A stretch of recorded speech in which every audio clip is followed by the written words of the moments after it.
আসসালামু আলাইকুম বন্ধুরা, আশা করি আপনারা সকলেই ভালো আছেন আর আপনারা দেখছেন ইসলামিক গল্পের আসর। আজকে আমরা হাজির হয়েছি কোরআন শরীফের সূরা সাফফাত সূরা নিয়ে। এটি 182 আয়াত, 5 রুকু, মক্কি সূরা। এটি কোরআনের 37তম সূরা। দয়াময় পরম দয়ালু আল্লাহর নামে শুরু করছি। শপথ তাহাদের যাহারা সারিবদ্ধভাবে দণ্ডায়মান ও যাহারা কঠোর পরিচালক এবং যাহারা জিকর আবৃত্তিতে রত। নিশ্চয়ই তোমাদের ইলাহ এক, যিনি আকাশমণ্ডলী ও পৃথিবী এবং উহাদের অন্তর্বর্তী সমস্ত কিছুর প্রভু এবং প্রভু সকল উদয় স্থলের। আমি নিকটবর্তী আকাশকে নক্ষত্ররাজির সুষমা দ্বারা সুশোভিত করিয়াছি এবং রক্ষা করিয়াছি প্রত্যেক বিদ্রোহী শয়তান হইতে। ফলে উহারা ঊর্ধ্ব জগতের কিছু শ্রবণ করিতে পারে না এবং উহাদের প্রতি নিক্ষিপ্ত হয় সকল দিক হইতে বিতাড়নের জন্য, এবং উহাদের জন্য আছে অবিরাম শাস্তি। তবে কেহ হঠাৎ কিছু শুনিয়া ফেলিলে জ্বলন্ত উল্কাপিণ্ড তাহার পশ্চাৎ ধাবন করে।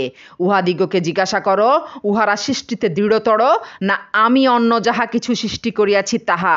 উহাদিগকে আমি সৃষ্টি করিয়াছি আঠালো মৃত্তিকা হইতে। তুমি তো বিস্ময়বোধ করিতেছ আর উহারা করিতেছে বিদ্রূপ। এবং যখন উহাদিগকে উপদেশ দেওয়া হয় উহারা তাহা গ্রহণ করে না।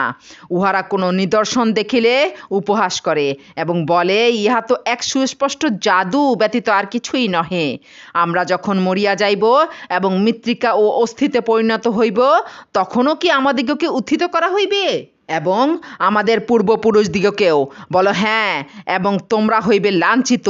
উহা একটি মাত্র প্রচণ্ড শব্দ, আর তখনই উহারা প্রত্যক্ষ করিবে এবং উহারা বলিবে, দুর্ভোগ আমাদের। ইহাই তো কর্মফল দিবস, ইহাই ফয়সালার দিন যাহা তোমরা অস্বীকার করিতে।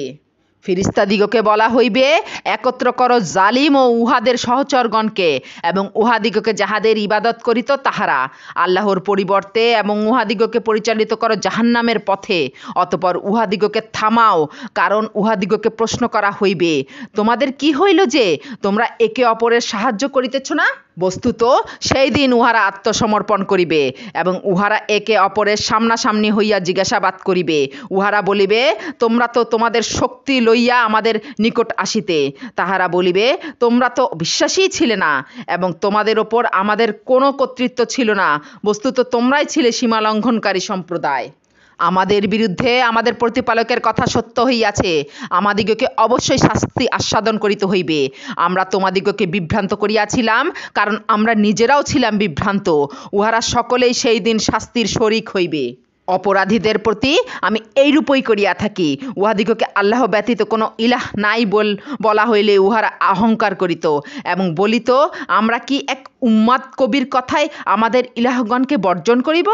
বরং সে তো সত্য লইয়া আসিয়াছে এবং সে রাসূলদিগকে সত্য বলিয়া স্বীকার করিয়াছে। তোমরা অবশ্যই মর্মন্তুদ শাস্তির আস্বাদ গ্রহণ করিবে এবং তোমরা যাহা করিতে তাহারই প্রতিফল পাইবে। তবে তাহারা নয় যাহারা আল্লাহর একনিষ্ঠ বান্দা, তাহাদের জন্য আছে নির্ধারিত রিজিক, ফলমূল, আর তাহারা হইবে সম্মানিত সুখদ কাননে। তাহারা মুখোমুখি হইয়া আসনে আসীন হইবে। তাহাদিগকে ঘুরিয়া ঘুরিয়া পরিবেশন করা হইবে বিশুদ্ধ সুরাপূর্ণ পাত্রে, শুভ্র উজ্জ্বল, যাহা হইবে পানকারীদের জন্য সুস্বাদু। উহাতে ক্ষতিকর কিছু থাকিবে না এবং উহাতে তাহারা মাতালো হইবে না। তাহাদের সঙ্গে থাকিবে আনত নয়না, আয়ত লোচনা হুরিগণ। তাহারা যেন সুরক্ষিত ডিম্ব। তাহারা একে অপরের সামনাসামনি হইয়া জিজ্ঞাসাবাদ করিবে। তাহাদের কেহ বলিবে, আমার ছিল এক সঙ্গী, সে বলিত, তুমি কি ইহাতে বিশ্বাসী যে আমরা যখন মরিয়া যাইব এবং আমরা মৃত্তিকা ও অস্থিতে পরিণত হইব, তখনও কি আমাদিগকে প্রতিফল দেওয়া হইবে? আল্লাহ বলিবেন, তোমরা কি তাহাকে দেখিতে চাও? অতঃপর সে ঝুঁকিয়া দেখিবে এবং উহাকে দেখিতে পাইবে জাহান্নামের মধ্যস্থলে। বলিবে, আল্লাহর কসম, তুমি তো আমাকে প্রায় ধ্বংসই করিয়াছিলে। আমার প্রতিপালকের অনুগ্রহ না থাকিলে আমিও তো হাজিরকৃত ব্যক্তিদের মধ্যে সামিল হইতাম। আমাদের তো আর মৃত্যু হইবে না প্রথম মৃত্যুর পর, এবং আমাদিগকে শাস্তিও দেওয়া হইবে না। ইহা তো মহা সাফল্য। এইরূপ সাফল্যের জন্য সাধকদের উচিত সাধনা করা। আপ্যায়নের জন্য কি ইহাই শ্রেয় না? জাক্কুম বৃক্ষ, জালিমদের জন্য আমি ইহা সৃষ্টি করিয়াছি পরীক্ষাস্বরূপ। এই বৃক্ষ উদ্গত হয় জাহান্নামের তলদেশ হইতে। ইহার মোচা যেন শয়তানের মাথা। উহারা ইহা হইতে ভক্ষণ করিবে এবং উদর পূর্ণ করিবে ইহা দ্বারা। তদুপরি উহাদের জন্য থাকিবে ফুটন্ত পানির মিশ্রণ, আর উহাদের গন্তব্য হইবে অবশ্যই প্রজ্বলিত অগ্নির দিকে। উহারা উহাদের পিতৃপুরুষগণকে পাইয়াছিল বিপদগামী এবং তাহাদের পদাঙ্ক অনুসরণে ধাবিত হইয়াছিল। উহাদের পূর্বেও পূর্ববর্তীদের অধিকাংশ বিপদগামী হইয়াছিল এবং আমি উহাদের মধ্যে সতর্ককারী প্রেরণ করিয়াছিলাম। সুতরাং লক্ষ্য করো, যাহাদিগকে সতর্ক করা হইয়াছিল তাহাদের পরিণাম কি হইয়াছিল। তবে আল্লাহর একনিষ্ঠ বান্দাদের কথা স্বতন্ত্র। নূহ আমাকে আহ্বান করিয়াছিল, আর আমি কত উত্তম সাড়া দানকারী। তাহাকে এবং তাহার পরিবারবর্গকে আমি উদ্ধার করিয়াছিলাম মহাসংকট হইতে। তাহার বংশধরদিগকেই আমি বিদ্যমান রাখিয়াছি বংশ পরম্পরায়। আমি ইহা পরবর্তীদের স্মরণে রাখিয়াছি। সমগ্র বিশ্বের মধ্যে নূহের প্রতি শান্তি বর্ষিত হোক। এইভাবেই আমি সৎকর্মপরায়ণ দিগকে পুরস্কৃত করিয়া থাকি। সে ছিল আমার মুমিন বান্দাদের অন্যতম। অন্য সকলকে আমি নিমজ্জিত করিয়াছিলাম, আর ইব্রাহিম তো তাহার অনুগামীদের অন্তর্ভুক্ত। স্মরণ করো, সে তাহার প্রতিপালকের নিকট উপস্থিত হইয়াছিল বিশুদ্ধ চিত্তে। যখন সে তাহার পিতা ও তাহার সম্প্রদায়কে জিজ্ঞাসা করিয়াছিল, তোমরা কিসের পূজা করিতেছ? তোমরা কি আল্লাহর পরিবর্তে অলিক ইলাহগুলিকে চাও? জগৎসমূহের প্রতিপালক সম্বন্ধে তোমাদের ধারণা কি? অতঃপর সে তারকারাজির দিকে একবার তাকাইল এবং বলিল, আমি অসুস্থ। অতঃপর উহারা তাহাকে পশ্চাতে রাখিয়া চলিয়া গেল। পরে সে সন্তর্পণে উহাদের দেবতাগুলির নিকট গেল এবং বলিল, তোমরা খাদ্য গ্রহণ করিতেছ না কেন? তোমাদের কি হইয়াছে যে তোমরা কথা বলো না? অতঃপর সেই উহাদের ওপর সবলে আঘাত হানিল। তখন ওই লোকগুলি তাহার দিকে ছুটিয়া আসিল। সে বলিল, তোমরা নিজেরা যাহাদিগকে খোদাই করিয়া নির্মাণ করো, তোমরা কি তাহাদেরই পূজা করো? প্রকৃতপক্ষে আল্লাহই সৃষ্টি করিয়াছেন তোমাদিগকে, এবং তোমরা যাহা তৈরি করো তাহাও। উহারা বলিল, ইহার জন্য এক ইমারত নির্মাণ করো, অতঃপর ইহাকে জ্বলন্ত অগ্নিতে নিক্ষেপ করো। উহারা তাহার বিরুদ্ধে চক্রান্তের সংকল্প করিয়াছিল, কিন্তু আমি উহাদিগকে অতিশয় হেয় করিয়া দিলাম। সে বলিল, আমি আমার প্রতিপালকের দিকে চলিলাম, তিনি আমাকে অবশ্যই সৎপথে পরিচালিত করিবেন। হে আমার প্রতিপালক, আমাকে এক সৎকর্মপরায়ণ সন্তান দান করো। অতঃপর আমি তাহাকে এক স্থির বুদ্ধি পুত্রের সুসংবাদ দিলাম। অতঃপর সে যখন তাহার পিতার সঙ্গে কাজ করিবার মতো বয়সে উপনীত হইল, তখন ইব্রাহিম বলিল, বৎস, আমি স্বপ্নে দেখি যে তোমাকে আমি জবেহ করিতেছি। এখন তোমার অভিমত কি বলো? সে বলিল, হে আমার পিতা, আপনি যাহা আদিষ্ট হইয়াছেন তাহাই করুন। আল্লাহর ইচ্ছায় আপনি আমাকে ধৈর্যশীল পাইবেন। যখন তাহারা উভয়ে আনুগত্য প্রকাশ করিল এবং ইব্রাহিম তাহার পুত্রকে কাত করিয়া শায়িত করিল, তখন আমি তাহাকে আহ্বান করিয়া বলিলাম, হে ইব্রাহিম, তুমি তো স্বপ্নাদেশ সত্যই পালন করিলে। এইভাবেই আমি সৎকর্মপরায়ণ দিগকে পুরস্কৃত করিয়া থাকি। নিশ্চয়ই ইহা ছিল এক স্পষ্ট পরীক্ষা। আমি তাহাকে মুক্ত করিলাম এক কুরবানির বিনিময়ে। আমি ইহা পরবর্তীদের স্মরণে রাখিয়াছি। ইব্রাহিমের ওপর শান্তি বর্ষিত হোক। এইভাবে আমি সৎকর্মপরায়ণ দিগকে পুরস্কৃত করিয়া থাকি। সে ছিল আমার মুমিন বান্দাদের অন্যতম। আমি তাহাকে সুসংবাদ দিয়াছিলাম ইসাকের। সে ছিল এক নবী, সৎকর্মপরায়ণদের অন্যতম। আমি তাহাকে বরকত দান করিয়াছিলাম এবং ইসাককেও। তাহাদের বংশধরদের মধ্যে কতক সৎকর্মপরায়ণ এবং কতক নিজেদের প্রতি স্পষ্ট অত্যাচারী।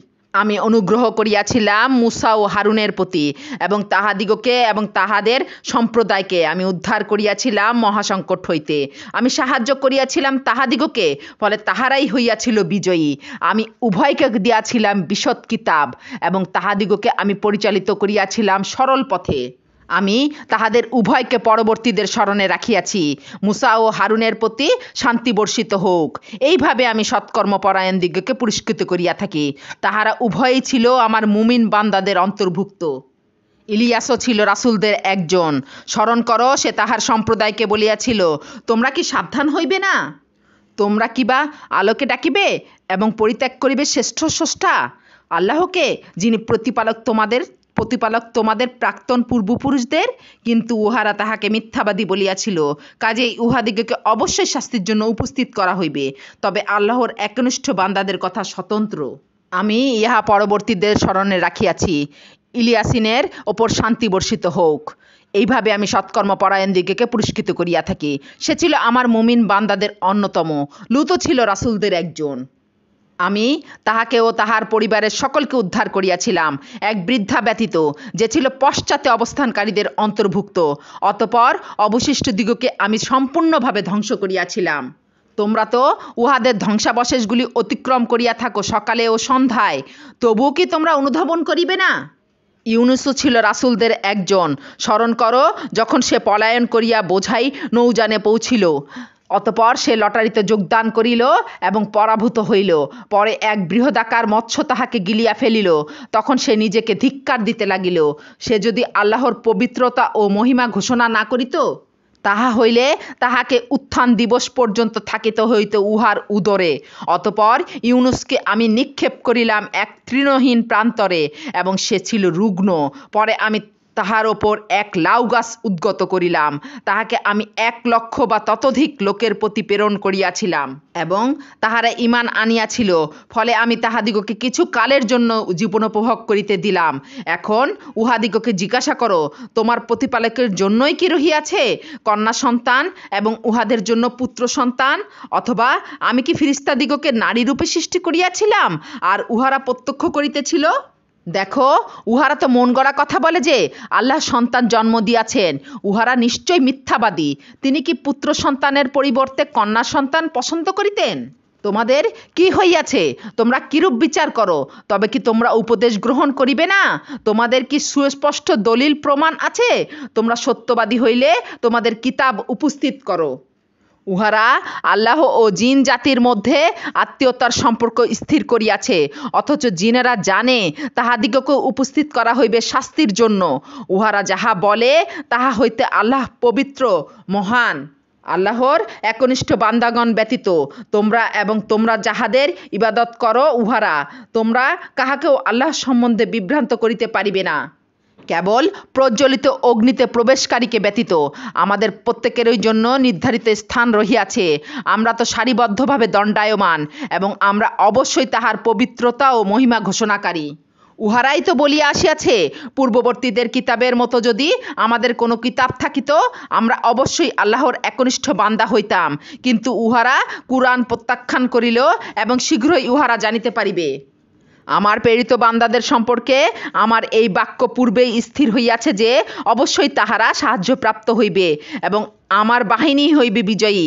অতএব কিছু কালের জন্য তুমি উহাদিগকে উপেক্ষা করো। তুমি উহাদিগকে পর্যবেক্ষণ করো, শীঘ্রই উহারা প্রত্যক্ষ করিবে।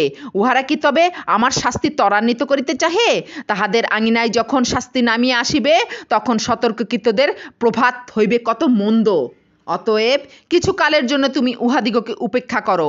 তুমি উহাদিগকে পর্যবেক্ষণ করো, শীঘ্রই উহারা প্রত্যক্ষ করিবে। উহারা যাহা আরোপ করে তাহা হইতে পবিত্র ও মহান তোমার প্রতিপালক, যিনি সকল ক্ষমতার অধিকারী। শান্তি বর্ষিত হোক রাসূলদের প্রতি, আর সকল প্রশংসা জগৎসমূহের প্রতিপালক আল্লাহরই প্রাপ্য। এতক্ষণ ধৈর্য ধরে শোনার জন্য আপনাদেরকে অসংখ্য ধন্যবাদ। আর ভালো লাগলে অবশ্যই কমেন্ট, লাইক, শেয়ার করতে ভুলবেন না। আসসালামু আলাইকুম।